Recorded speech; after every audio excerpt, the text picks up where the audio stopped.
Welcome to the show. My name is Charlton Curry with Big C with the Charlton and Big C Sports Show. We are talking real sports, and today is beautiful March the 11th, 2016, and we love this happening with the NFL. Everybody is talking about who's going to go where, who's being acquired by who's being traded by who, and this segment is also sponsored by your Northern California Cadillac dealer. If you want to drive the best vehicle out there, you have to go see the Cadillac Escalade. You can only get it at the Cadillac dealers in Northern California. Tell them that Charlton and Big C sent you. Well, Big C, as we also know that, I just want to pay one more moment of homage to Nancy Reagan, the late Nancy Reagan, the great First Lady that lived to 96 years old. And life came to an end over the weekend. And I know as we've been doing all week paying tribute to her and the great Ronald Reagan, the late Ronald Reagan. And what a great, classy couple, especially with the way things are going right now in the world of politics. Your thoughts on her, Big C? Well, she was part of the class of the Republican Party, Charlton. And, you know, over her tenure over the years in the White House and even after the White House, she was a great ambassador for the United States, and she will be sorely missed. Well, that's true, and I hope that the Reagan family can also just realize that they've done a lot of great things for the country. Now, as we transition into the world of football, Big C, we know we talk about all the happenings that happened with football. We had Osweiler was positioned to be Denver's starting quarterback. We know that he was falling in the steps of the great Peyton Manning, and he's retired now. Osweiler still, I think we're the only show talking about it, how he had that push on a woman on television. It was actually caught on camera. He was trying to get pizza. I think he just had the idea that he was going to push someone twice, and he got away with it. I'm just ashamed that Roger Goodell hasn't said anything about it, especially as we've talked about before. And this is when people want people to be quiet. They want people like us to not say anything. Too many things happen to athletes that get in trouble, and they put them all over the media. This guy, again, from $45 million to $72 million contract. Just your thoughts on that again before we get into Mark Sanchez. Well, you know, it was a hands-down decision with him going to Houston. You know, John Elway, if he'd have stayed in Denver, most likely would have had to discipline him and also expect something from the NFL, and he might have been without a starting quarterback for 4 games. But also the decision, him going to Houston, was a no-brainer. Yeah. He got a $12 million signing bonus from Denver. He got a $5 million roster bonus that he'll get next month. Yeah. He has $20 million in guaranteed money in the contract.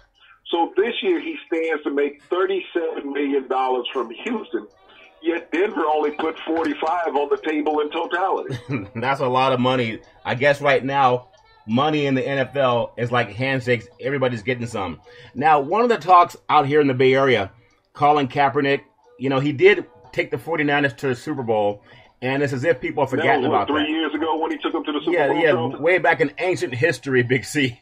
And as we think about that, we know that there's talk about him. He was going to be going to Denver and then talk of him going to Cleveland. But right now it looks like the Broncos signed Mark Sanchez. We know he played at USC under the great Pete Carroll, led them to a couple of Rose Bowl victories. But now I look at him being 6-6 last year. That was his record through 616 yards passing. I don't think that's Elway's first choice, but he had to pick someone because they've lost 9 starters from last year's Super Bowl team, Big C. Well, Charlton, if you look at Mark Sanchez, and, you know, a lot of people may not think of him as a marquee quarterback in the NFL. Yeah. But statistically, his numbers are equal Andrew Luck in Indianapolis.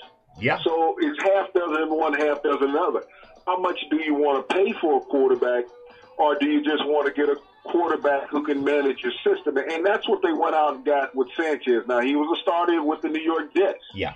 Took him to 3 consecutive playoff runs in his early part of his career with the Jets. And he has 4 playoff wins. It's not a lot of quarterbacks that have been in the playoffs 3 years consistently. I mean, you look at some of these quarterbacks that we talked about consistently, Charlton, make over $100 million, and all they do when playoff time comes is put their foot up on the coffee table and lean back and drink a beer.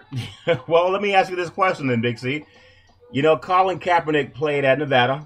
He was an All-American quarterback there, went on to play for the 49ers.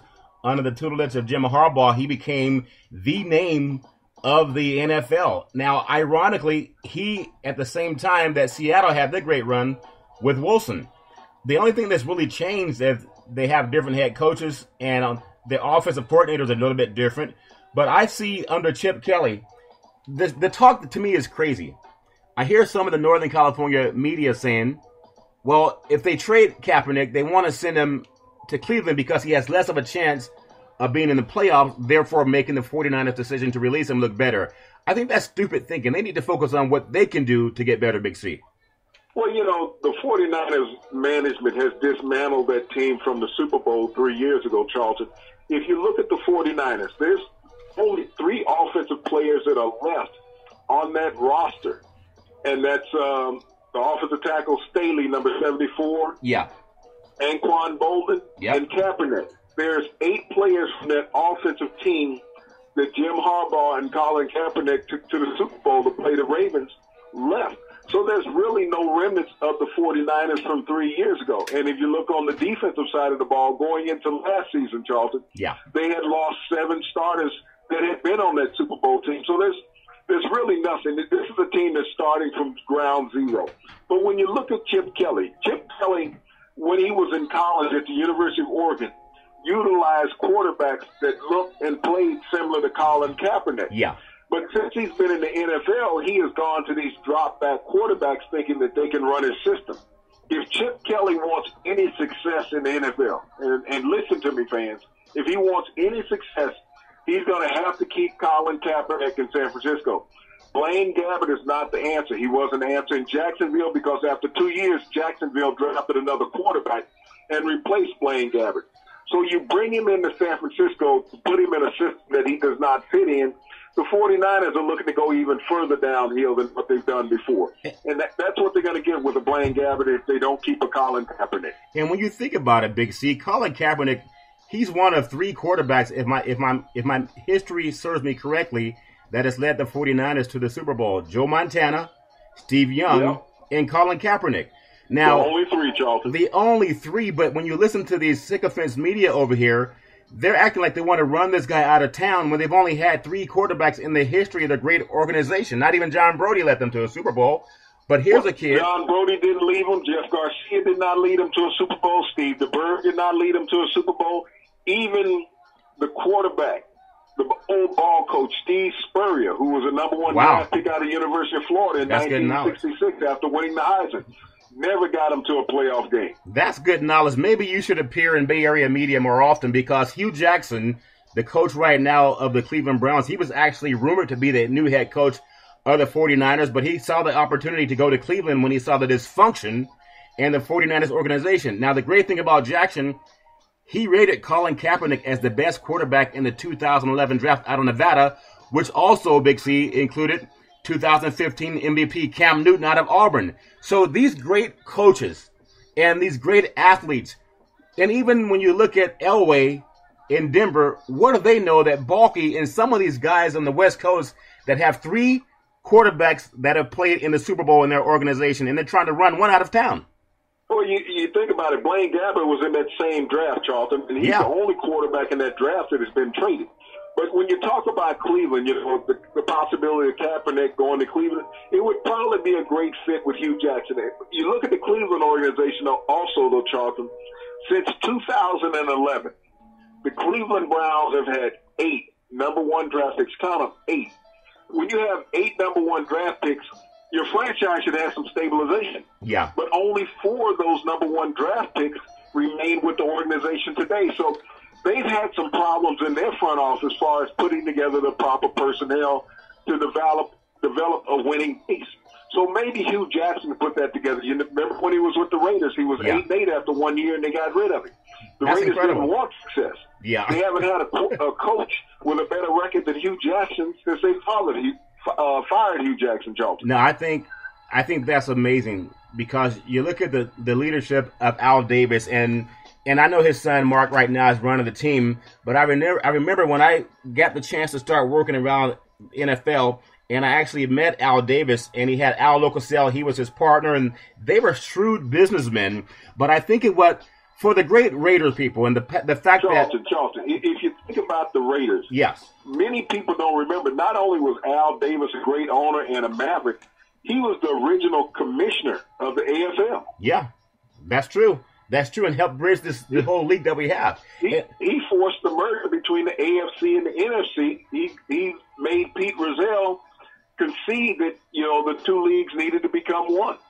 Well, you know what? That's excellent knowledge, Big C, and I think some of the young people have forgotten that. And when you talk about great quarterbacks out here in the West Coast and the Bay Area, if you look at what happened under the great Al Davis, Jim Plunkett, which was not drafted by the Raiders, he led them to a Super Bowl. Rich Gannon, which also was not drafted by the Raiders, he led them to a Super Bowl. And now they have a young kid in Carr that they expect to be someone at least that can get them into the playoffs consistently. But just touch on one more time, because the great Ken Stabler, and we know Jim Plunkett, Ken Stabler was actually drafted out of Alabama. Outside of that, all these great quarterbacks, they were coming from other NFL teams, not from college. Well, that was one of the lineages of Al Davis when he was with the Raiders. He knew, most players knew if they went to the Raiders, that was the last stop. So he was used to pulling players off the scrap heap. Yeah. Everyone else is discards. But once they became Raiders, their careers were rejuvenated. And when you look at all the Super Bowl teams that the Raiders had during that time, they had a lot of retooled players from other teams that came in. And when they became Raiders, they fit. Al went out and found the mentality that he looked for. Yeah. He didn't care but it was the mindset. If you look at Otis Spunk, they had a defensive tackle. I remember that. That he got out of a semi-pro team, number 60, played with the Raiders. Yeah. And he played on the Super Bowl team when they beat the Vikings down in Pasadena. He brought in John Matuszak. John Matuszak was a former number 1 overall draft pick in 1972 of the Houston Oilers. Yes. But he brought Matuszak in because he didn't pan out in Houston.